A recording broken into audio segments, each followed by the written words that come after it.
Well, the first time we caught up with Coach Nagy is when we had the summer all in front of us. Now there's just one team workout left on Friday, and the Salukis will head home for a little bit, a couple of weeks, and then come back for the start of the school year. Here to recap the summer is Coach himself. All right, Coach, here we are, one team workout left. How does Coach Nagy feel with one team workout left here so far in the summer? Well, I think I was pretty frustrated the first 7 weeks, but I do feel like this last week the guys are starting. It was starting to sink in. We were getting better shots. We didn't shoot the ball very well all summer, but here these last few days we've shot a lot better because we're getting better shots. We're going inside out, and so I think that things are starting to sink in. I'm less frustrated, which makes them less frustrated. So it just takes some time. I'm not very patient. But thankfully my assistant coaches are. They help me see through some things. I'm sure, look, there's been a lot of changes just in basketball in your time being a coach, and these are not always the fairest questions to ask, but when you compare of when you took over at South Dakota State, when you took over at Wright State, the rules were a little bit different in terms of a lot of the rosters you probably were inherited rosters because now with the portal, new guys coming in. How would you just kind of describe the difference of going through a summer with a roster where you really had to turn it over, where maybe there's not a lot you had to do in terms of the turnover and roster and the recruiting aspect and inheriting rosters at your previous stops? It's hard for me to remember South Dakota State, but a lot of the kids at South Dakota State when I went back there were kids I had recruited before I left there. So I was there as an assistant and went back, and so I knew those guys, and they were excited because, I was the lead recruiter, so they were excited to have me back as a head coach, even though the relationship changes as a head coach. Going to South Dakota State to Wright State, we didn't lose a lot of guys. We just had to add a few. And I think the challenge there was getting them to see the game just differently. A lot of them had played together, but now we're taking them and putting in a new system. Offensively it was different, defensively, and so trying to get them to drop some of the stuff and do other things, took a while. But with this, bringing in 10 new guys, it was even different because you're taking them all from just everybody with different backgrounds. And I think this has been the most challenging for sure in terms of the camaraderie. There's still a lot of things we have to iron out. We have a lot of guys that we're not playing well at the end of the summer are playing better now, so there's going to be a lot of competition for spots. And like I told them yesterday, we can play 7 or 8. That's generally about as many as you can play before it just starts to get watered down. And so we won't be the ones to make that decision. The players will be. Early on in the summer, when you were first starting to integrate some of the offensive emphasis for your group, you told them, guys, it's going to look clunky. That's just how it's going to look at the start. It can seem like over the last couple of weeks, Coach Nagy, it's starting to flow a little bit better. Talk about the guys just in terms of their development offensively of where it started to where it's at now.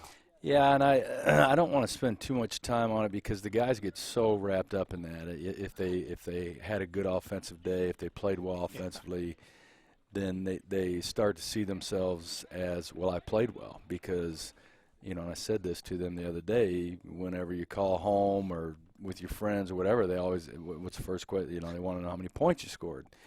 And I don't want guys feeling good about themselves just because they played good offensively. I want them to have their value wrapped up in, did I guard like I was supposed to? Was I a good teammate? Did I rebound the basketball? Those kind of things.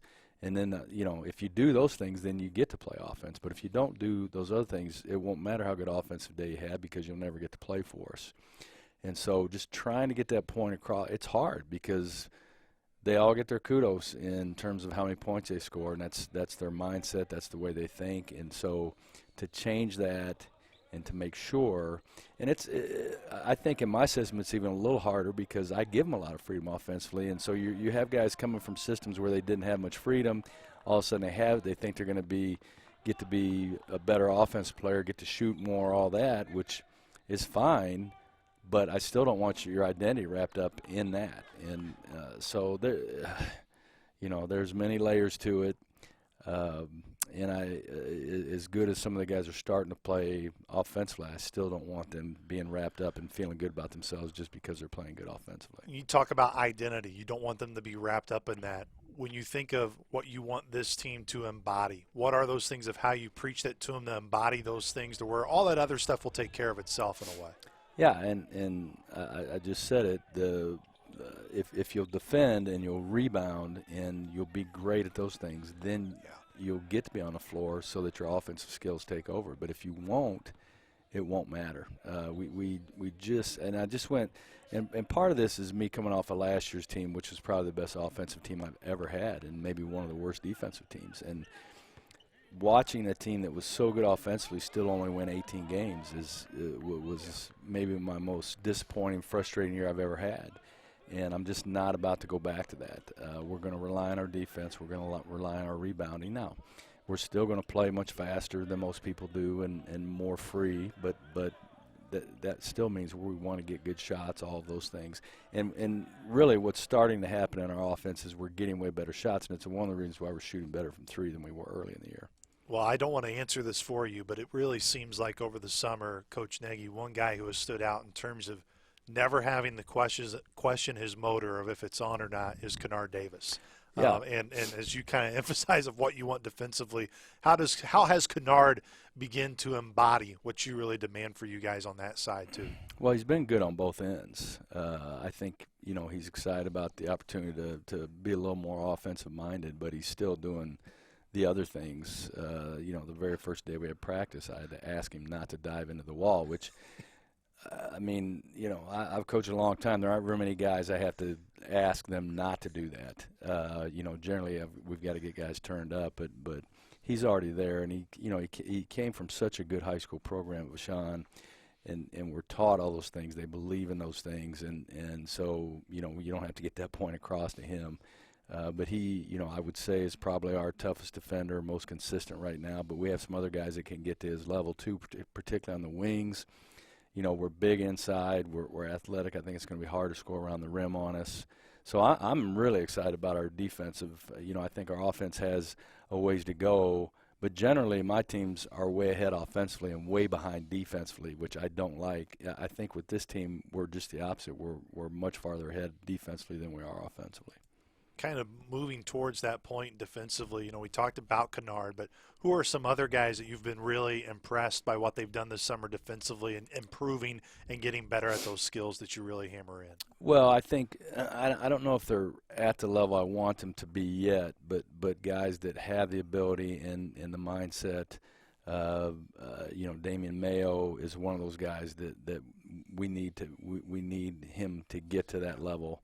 And I know that he can. Ali Dibba is another guy at his size and athleticism that should just be a terror on the perimeter. And inside, all of our guys are trying. There are a few guys, like Rollins Aligbe just got back to us. He'd been out almost the whole summer, and so we're just trying to get our eyes on him and figure out what he's capable of. And we love what we see. It's the bigger guys. The question is, can they only guard one position, which is the 5, or can they guard people on a perimeter too? And I would say Jarrett and Antoine, have shown themselves to be able to do that. And so when you have big guys that can move their feet and guard anybody, it just allows you to be more flexible defensively. But we also have some beef in there too. If other teams are going to go with that will make it very difficult to score. Jorge joined us halfway through the summer, and is a very big kid at 6'10", at 290 came in. I think he's under 280 now, so he's gotten in better shape, which will help him. And then Jaheim Weber, has had a good summer too, and they're putting pressure on us. We're not going to be able to play all those big guys. And so we're going to have to figure out, what we're going to do. But right now they're all playing well, and we haven't made any decisions on anybody. You brought it up today in practice, and it's one of those things where you can look at a lot of numbers over the summer and what you chart, which you have your coaches do throughout the summer. But it's clear who one of your best rebounders is, if not your best rebounder, and that's Antoine. And yeah, he's been our best rebounder on both ends. He attacks the glass offensively. He's hard to block out. He's thin. He's quick. He made a play yesterday where he blocked a shot out to the perimeter, and so he was at the rim. He was the deepest guy on the floor when the shot was blocked, And probably about 3 seconds later, he was laying the basket in on the other end. He blocked the shot. It went out to the perimeter. They pushed up the floor. He ran right down the middle, caught the ball, and laid it in. I'm like, there aren't very many guys that can do that. And so, his athleticism gives him a chance along. He's got a 7-foot wingspan. So, good defender, good shot blocker, great rebounder, and can really impact the game in a lot of ways. And sometimes even just keeping a ball alive where he doesn't end up with any stats, but he's the hero of the play because he keeps the ball alive. It's so hard, Coach, when guys miss time, and especially when you have Rollins, who's been out a good chunk of the summer, Jorge, who didn't get here until halfway through. How have those guys battled through of not being on the court a ton to now when you have gotten them on the floor, to one, try to get them in shape, but two, to also pick up the IQ things which you guys hit on each and every day? Yeah, and it's a little hard for Rollins because he's never played college basketball. But the past 2 days he's just had incredible energy, and I asked him, is this how you normally are, or is this because you're excited to get back here? Because most of the guys, they've been working out for 8 weeks, and their brains are a little tired and their bodies are tired, and but Rollins is the opposite. He's been here 2 days and he's high energy, and I said if you can continue this once we come back, then that's great. I hope it's just not a 2-day. I'm super excited to be back right now. And so we'll see. There's still a lot to learn about both of them, but they give us great size and great versatility. When you meet with your staff, when you go through and even meet with some players when you're watching film with them, can you sense, and look, I mean, this is obviously the ultimate goal where you sit here today and you can look back on film in June and go, man, this group is a lot better. But not just as a group. Do you think guys individually have really improved a ton this summer? That's hard for me to know individually because I just look at everything from a different lens. But I do think as a team we have done a way better job, and I said this before, of getting better shots. And I think that's why we're shooting better from the perimeter. I don't think we're some outstanding three-point shooting team, but here lately we have been because we've just been taking way better shots and have been a little more patient. I don't expect this team to score 86 points a game like last year's team, but I expect this year's team to be way better defensively, and I think that will help us improve on the offensive end. There's still a long way to go. You think about we've had these 3 months, but when we come back, I mean, we have almost the same amount of time once we get back here to work with them, and it'll be more team stuff when they get back here. We just have all kinds of time. We really do, and most people don't think we do. But when you add up the number of practices, we get plenty of practices. And so I think by the time we get to November when we play there, and I think we play the very first game of the college basketball year at 11 o'clock in the morning, we should be ready to go. The guys will be good. I still think our offense won't be where it will be in February, but our defense should be. How do you, from your seat, Coach, try not to get caught up in, as you kind of described, look, we do have time. I think in sense sometimes as coaches you can get caught up thinking you may not have a lot of time, where sometimes your practices, whether it's over the summer, et cetera, can maybe go a little bit long. But you've been very specific of, look, we're going to go for this amount of time. This is how we're going to do it, because you want to make sure that your guys are fresh. How do you make sure you stay out of your own way in that sense, if you get what I'm asking? Well, my general thought on that is coaches that just they can go over, but I think that comes out of insecurity, like we're never getting enough done, and I'm always so concerned that we're going to burn them out, we're going to fry them, and I think for me too, probably mentally, I can't go that long either. I start to get bored and my mind starts to wander, and I just know players get hurt when they're tired, physically and mentally. And so we want to make sure they're ready to go when practice starts. We don't want to practice too long. We want to practice hard, and we want to be done. And so the players know that. I think they can pour their energy into that, and they know we're not going to drag this thing out. And, in their minds wondering, how long is this going to be? They have a pretty good idea. And so they look at a practice plan. They know how long it's going to be, and we generally stay on time. One thing I've noticed about a lot of your practices, Coach Nagy, it's been a little bit different than guys I've been around, is you spend a good majority or a good chunk of your practices at times in the summer of utilizing the shot fake, and guys practicing the shot fake when they have the basketball getting low. You mention all the time, look, guys, we want to be disciplined defensively to stay on our feet, play down, stay down, and not foul. But there's a lot of teams that may not be that disciplined. Why is that such a big point for you in specific drills to work on cutting, but also working on the shot fakes? Well, I just as difficult as I know it is for our guys defensively to stay down, I know it is for other people too. I mean, we talk about it all the time, stay down, make them finish through you. It's hard for other players just as well, and I know how much time we spend on it, and I'm guessing people don't, probably spend less time than we do talking about staying on the floor and being disciplined, and so, I just think the shot fake is been way underutilized, particularly around the basket. And they're like, there are some teams that will stay down, and so you have to make adjustments. Like, you have to know there are some teams, no matter what you do, they will not jump. They've been told, don't try to block shot, just stay on the floor. And so you have to know the difference between a guy that's just isn't going to try to block a shot versus a guy you can get in the air. But right now, it is just developing that habit, developing that skill of, getting people in the air and possibly getting a three-point play instead of just a two-point play.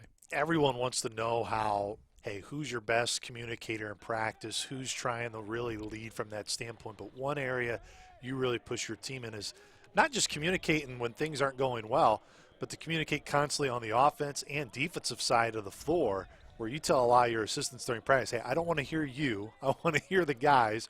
Where have the guys improved in terms of their communication on the floor from what you've seen, Coach? Well, that's an area that we can improve in greatly. And, it amazes me. There's some guys off the floor you can't get them to be quiet. And then they get on the floor and you can't get them to talk. And it's a battle. It really is. I think and we do, like you said, I like them both. I like them to talk on both ends. It's more important defensively than it is offensively. But we just know that anytime people are talking, it gives energy. It projects energy, and that I'm ready. And if guys aren't, I always say, if guys aren't talking, you're either confused and you don't know what to say, or you're refusing. Like, you're confused or you're refusing.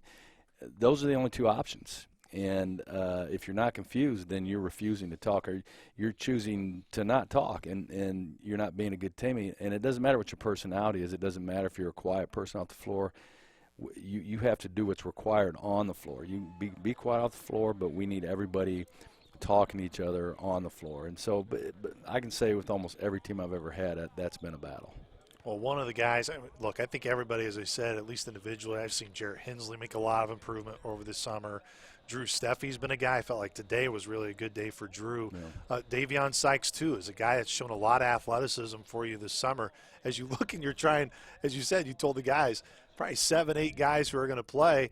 Seems like it's going to be a challenge for you, Coach Nagy, and try to find those 8, which is a good problem to have.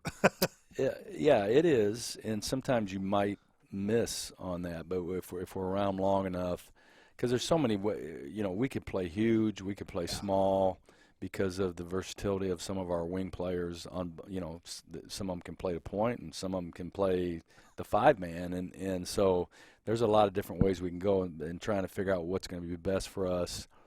How do we put a team together that can maximize your offensive output, your points per possession offensively, and also minimize your points per possession defensively? That's what we're trying to figure out. And sometimes it's not always the same from game to game. Sometimes it matters. Matchups matter. One of the drills I really enjoyed that you did today, and I know you and the coach were talking about, hey, this is going to be something we're going to continue to implement more and more, is when you get into the half court with you guys, you take their dribble away offensively, where you want to emphasize trying to pass the ball and play off some of the main fundamentals of what you want to do offensively. Yeah, just learn how to score without dribbling. Because so many guys, you go in a gym and watch them, and they go with their workout people, and everything is off the dribble. It's not, have they ever learned to move without the basketball and cut? You're playing, most of you guys, if you just look out there, 80% of you don't have the ball. And so what should you do in taking their dribble away from them forces them to figure out other ways to score, whether it be screening or cutting and all of that. And it's a frustrating thing. I get frustrated with it, and the players do too. But if they can learn to score against defenses without dribbling, then we know when we dribble we can score. And it's amazing. You take the dribble away from them, and they start to figure it out, and they say, okay, now you have all your tools, you have your dribble. As soon as you tell them they have their dribble, then everybody just starts to dribble again. So then you got to calm down and say, look, just can't be every time a guy catches the ball, it gets jammed on the floor. The ball needs to move, it needs to change sides of the floor, and the best way to do it is by passing, not dribbling. Coach, it's been a really fun summer being in there with you guys to get to know you and your staff and the team kind of here on the way out. One of my last questions for you is just this time has been so important. Like we said, you still got one more team workout tomorrow and Friday before the rest of the guys will go home. Yes, it's a little bit of an uncontrollable for you in a way, but how important is the next couple of weeks for the guys? Even though they got the work in this summer, you want them probably to unplug in a way, but it's also important for them to stay in shape, to do all the physical things here over the next couple of weeks before you guys regather here in late August. Yeah, they'll be, and we've already talked about this. They will be absolutely miserable if they come back in here out of shape. It'll be a bad deal for them because we will ratchet that up in terms of our conditioning and those kind of things and getting prepared, and so they can't come back out of shape. But you know, we do want them to be able to take some time off, and you can do both. You can take some time away from basketball and still stay in shape. But we can't make them do any of that. And you know, the hope is the gains they've made in terms of the weight room and some of these other areas that they won't lose those. They need to go home and lift, and they need to go home and stay in shape. But they mostly probably just need a break from me. And I need a break from them too. I mean, it goes both ways. I think these 2 weeks will be even better for our coaching staff because we've not stopped going since April 1st. It's just been one thing into the other. We've had very, very little time off, even on the weekends. And so I think my coaching staff's probably looking more forward to it than anybody. You talk so much about your staff and about your team. I think that really emphasizes the type of leader you are, Coach Nagy, but also how important will this time be for you? Because it'll just be. I mean, I'm no different than them, and I need a break too. You know, my wife really recognizes it. I'm worn out. I am, and because I've had to do more this summer, not only just in terms of trying to put a team together, but I've even done more coaching because my staff is just new and is learning from me. And normally in the summer, my staff will run most of the summer, and I'll spend more time watching and less time talking. But I haven't been able to do that this summer. So between that, the workouts, the recruiting, and then jumping straight into the 2025 recruiting, you know, and being on the road and so much travel on top of everything else we've been doing, and everybody trying to move their families here and all the things, you know, it just has been, it's been incredible. It really has. It's been you know, everybody says it's been a whirlwind. I'm not much for cliches, but it does feel like that. And so we do just need some time. I mean, we have all our stuff in our house right now, but we just don't even have the time to unpack everything yet. And so we'll have 10 days here where we can just spend on our home and get rid of all the boxes and actually move into our house. Now the biggest question is, will the newest member of your family, Penny, be able to help you unpack, or will she prevent you from unpacking? Having a puppy is tougher than having a baby, you know, because they don't lay down, they don't just stay there, they move, and you know, maybe it wasn't one of my greatest decisions in terms of what was going on, but you know, I think being able to have her around the team and provide some smiles and just some of that stuff there's some work that goes along with it, but you know, I love dogs and I love the joy they bring people, and everybody around here loves her. Oh, no question about it. She always brings a smile out for everybody around the team. It's amazing, the guys, how they'll be locked in on the court, and if they see Penny just a little bit off the side, just smile like they go back to when they were a kid. Yeah. And I think my players have figured out, you know, little puppies are like women magnets, and they get so excited, and you know, so they've seen all these girls around Penny, and my players felt, man, I maybe need to get a dog. That may be a way to get a girlfriend. So I think they've talked a lot about that. So all of a sudden, if we see a lot of your players with new puppies this fall, you know, you'll know what's going on. There may be a rhyme and reason for it. They've joked with each other saying, hey, we probably should get this, you know, because some of the guys without girlfriends, the younger guys, we probably should get him a dog. Look, Coach, I know you probably get asked about it a ton. I know I do too. I know a lot of our fans on social media were too. Everyone wants to know about, hey, when's the schedule going to be done? It's going to be done in a matter of time. I know it's close. Yeah, we have one game to go. There's one team asking us maybe to move by one day. we're close. We are. But, I know everybody wants it out, but the key for us is to get it right. No question. Coach, really appreciate the time today, but not just the time today. All summer, I know our fans have enjoyed the access this summer, and it doesn't happen without your blessing. So appreciate the time and enjoy unboxing some boxes here over the next couple of weeks, and we'll get back to it here in about a month. Okay. Thanks, Luke.